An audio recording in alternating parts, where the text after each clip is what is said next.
Hi, everybody, and welcome to another episode of FSF PopCast 5 at 5.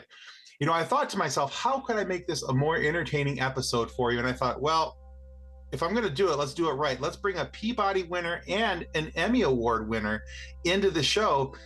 And I thought, well, you know what? In order for that to happen, we have to reach back out to Amber Hollinger, a former guest of the show. And you know what? She's been on a couple times, and we thought it would be really fun to have her come on and share a 5 at 5 with us. So Amber, thank you for coming back to the show one more time and doing a little bit of 5 for 5 fun with us. Thanks for having me. I can't wait. Pull my arm, talk about movies. Yes. That's right, because not only are you an artist and a director, but you're also a podcaster with a fabulous podcast called Film Fight. I am. I love it. For anyone who hasn't heard it, which is probably everyone aside from my parents, you can find that on all your favorite podcast platforms. It is a film analysis podcast where we match up two movies of a similar plot or genre and see which one is better and why. Very good. All right, yeah. So guys, go check out that podcast. I'm sure you will not be disappointed. It's a fun listen. We've had the guys, the entire cast and crew of the show on with us, and we had a blast. I got to give a shout out my co-host to Zach Becerra, Jim Vastano, and Steve Walter. Absolutely, yeah. Go check them out, guys. You won't be disappointed in that show at all. All right, so Amber, what's your topic for tonight? What's your 5 at 5? I'm going to do top 5 sci-fi movies. Fantastic. And well, I'm typically, full disclosure, sci-fi is not my most favorite genre, and I absolutely do not like dystopian or disaster sci-fi, but I've got 5 that I think are really, really strong. Very good. All right, well, hey, let's jump into it. Number 5. Woo-hoo. Number 5 is going to be 1982's John Carpenter, The Thing. Oh, absolutely nice. loved this film. Even though it's a throwback, I think it still holds up. And what I appreciate the most about it, besides the awesome director, because John Carpenter, I mean, come on, Christine and Halloween, you can't do better in the horror genre, really understands that what you don't see is as important as what you do see. And keeping that thing unseen for such a long time was chef's kiss. I love it. Yeah, that's a great movie. I think that's what made me scared of dogs for the longest time when I was little, because I was like, because I saw that movie when I was real little, and I remember thinking, is that in every dog? Is that, but. Well, what about Cujo? Also saw that when I was young. I was exposed to some movies that when I was young, I probably should have waited a little bit, but that's another topic for another time. Yes, it is. That's all I've got on The Thing. Okay, cool. All right, great. That's a great number 5. What's number 4? Number 4, I'm going to go with 1988's Akira by Katsuhiro Otomo. And I don't know if you've seen it. It's an anime. Katsuhiro wrote the original manga for it and then turned it into a movie. He's got a couple other movies out there, Neon Tokyo and Robot Carnival, and I haven't seen Neon Tokyo. I've only seen parts of Robot Carnival, but if you haven't seen it, it still holds up. It's classically hand-drawn, just balls to the wall, mental kind of sci-fi stuff going on in Tokyo. It's so cool. I really, really love it. I don't know if you've seen it or no. I personally have not, but I'm pretty sure my daughter, my anime-loving daughter, has seen it. So, it's an old school one. Deals with atomic bombs and people taking like how radiation affects the body, and there's mutation. It's really cool. All right, cool, excellent. Like I said, I've never heard of it, but I will have to check it out for sure. All right, great. That's a good option for number 4. Let's talk about number 3. Number 3, I'm going to go with something that falls under the psychological sci-fi subcategory, and that would be M. Night Shyamalan's Unbreakable. Ooh, good choice. Yeah. That was released in 2000, and I liked it because it roped in some of the superhero aspects, that like superhero genre. And what I really, really loved is that it was fully conceptualized as a trilogy, but it was released in the year 2000, and the next sequel didn't come out until 2016. So what a surprise when Split came out in 2016 and Glass came out in 2019. Holy McMoly. Like, I was just, my socks were blown off. And I don't know if it was just something like a kernel in his head that he just didn't get around to doing or figuring out those pieces, but he did conceptualize it as a trilogy.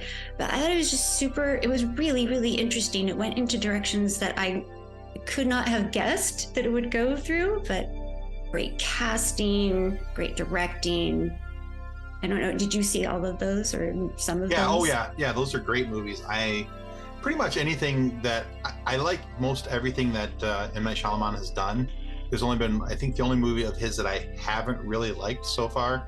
I wasn't really crazy about Lady in the Water, but that's, I don't know, that just, I had a hard time like getting into that movie, and that's not the movie we're talking about, but out of all of his movies, that's the only one where I sat down and went, maybe that's not so much for me.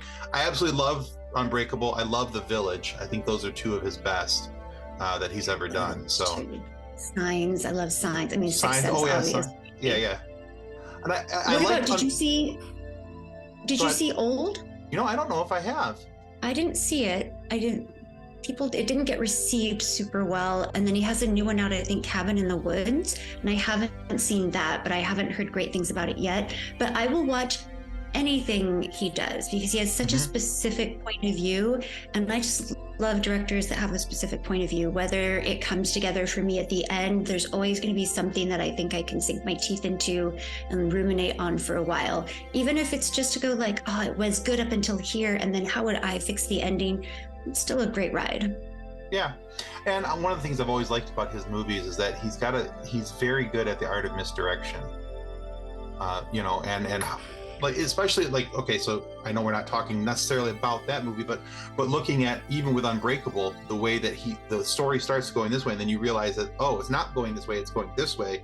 But even with The Village and the hard shift at the end of that movie and going, oh, wow, that's what this was about. And so for me, it's, I've always liked storytellers who can build the story that way and then, put a twist on it or a different envelope around it where you go, oh, wow, that's something different than what we've seen before. And so I like that. And that's one of the things, especially with his early movies, that I really enjoyed about M. Night Shyamalan. I guess he has something out streaming. I'm trying to think what distribution channel it's on. I think it's on Apple. The Servant? It's on Apple. Is it The Servant? I believe so, yeah. I haven't seen that, but I want to check it out just to get a little piece of it, see what it's all about. I was flipping through Apple TV the other day and I saw that, and that's now on my I need to watch list, which is getting longer every day. But yeah. All right, that's a great pick for number 3, Amber. What do you got in store for number 2? Number 2, I'm gonna go old school 1979 Alien. Nice. By Ridley Scott, directed by Ridley Scott. And, nice. I think, honorable mention falls into, of course, 1986's Aliens, written and directed by James Cameron, of course. But Alien, it still holds up today when I watch it. It was so beautifully crafted. It was, again, waiting to see the monster, like keeping the audience on the edge of your seat, what you don't see. But then when you do see it, there is something that's been in older movies when they built out the monsters, it's something that was tactile. Those actors had to act against these like master prop craftsmen who were building these giant things that move with puppets and this slime and getting slime on their body. And you can see all of that in the movie, and it still scares the shit out of me. Yeah, absolutely. That's a great pick. I haven't been able to argue with anything you've picked so far, and normally I would like so many good movies out there. Oh yeah. But normally I'd like to well, I don't know if I'd include that one. I would have rather included this one. I haven't been able to do that so far, so I like your list. We're doing well here. Nice. All right. All right, so that's a great number 2. That leads us to number 1, numero uno, the big enchilada. What do you got at the top spot? One. All right. No one is going to be shocked or surprised. My number 1 pick is Star Wars. It's kind of boring because everyone loves Star Wars trilogy, including myself, but I really like the OG first released, episodes 4, 5, and 6, specifically Empire Strikes Back. It's always going to have a place in my heart. It's something I got to see in the theater as a treat, and was so invested in those characters and that story. And really, just George Lucas just, starting off this wild ride that is now just spider-webbed throughout the universe. With so many different iterations and subgenre stories, and taking characters and making spin-offs of them, but nothing will ever touch that first set of trilogies that got released. And part of that for me is going back to the things that I loved about Aliens. It's that tactile, real built out world where they're fighting against things that we actually made as master propsmen. You could see everything was so tactile, and there's no seaming from where you can get the CGI cut off, and the eye lines are always there. It just built a world that you could really see yourself in. So will always have a place in my heart. And see, this is why we get along right here, because you just hit the home run on the top dog. That's because not only is Star Wars my all-time favorite set of movies, Empire is my all-time favorite movie. Doesn't matter what genre, what you talk about. If somebody's like, "What's your all-time favorite movie?" Empire, hands down. So yeah, that's why we get along. Yeah, it's a pretty perfect sequel. It ties up some loose ends and then leaves at a cliffhanger. What more could you want? Yes. And you're just, baiting your audience for more. Really, you'd already, you can't have Empire without Star Wars. So there's so much credit that I give to the original Star Wars. You had to take the time to build those characters and get to know them so that you could have an Empire. But then so much fun to get with those characters again, now that you know them and their personalities. And you could tell that George had so much fun with them. Such a great cast, Absolutely. My favorite meme is the Harrison Ford, I know, where it says, "I love you," and then you just get Harrison Ford saying, "I know." I send that to my wife often, and just, I know. Because Harrison Ford is actually my all-time favorite actor, so having that Han Solo, fantastic. Yeah. He's fantastic. So, well, very cool. That's an amazing list. Very good. So, guys, if you're liking what you're hearing, if you like Amber's list, you agree with it, let us know down in the comments. If for whatever reason you think one of those 5 movies needs to be 86th and replaced, let us know down in the comments. See, there's a running trend here. Let us know down in the comments. But also want to remind you that this is not only the only place that you can have fun with the FSF PopCast. You can, of course, enjoy us here on YouTube. You can listen to us on your favorite audio podcast provider. You can also find us on most of your social media outlets at FSF PopCast. But of course, there's our brand new Patreon page, which you guys should be subscribing to, because there's some really cool stuff, including our Stargate universe review. So you might want to check that out, because that's a Patreon exclusive. So, and Amber, take a moment, remind everybody where they can find Film Fight and what's going on with Hamster and Gretel. So... Film Fight you can find on all of your favorite podcast platforms, where our home site is on Podbean. Film Fight Podcast at podbean.com. But if you just type in Film Fight Podcast, it'll pop right up first thing that you see. Yay, Film Fight. I love a good fight. And Hamster and Gretel, you can still see episodes dropping on the Disney Channel and Disney Plus. I directed about 13 of those. You can still see episodes of the Peabody and Emmy winning Stillwater on Apple TV. Such a great series based off the children's books by John Muth.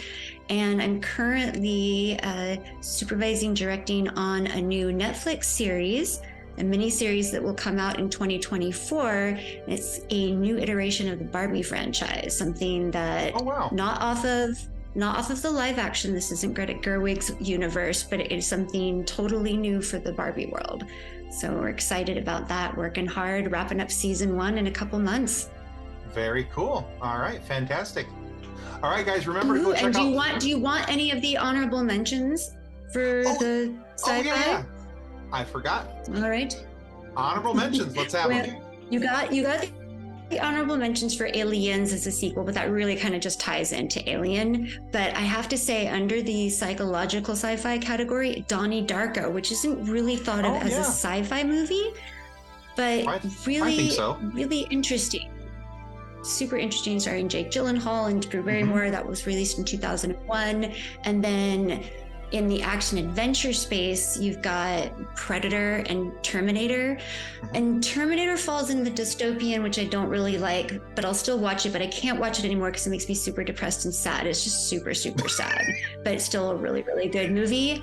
And then fantasy sci-fi, Shape of Water, Guillermo del Toro's movie. What was that? In 2017.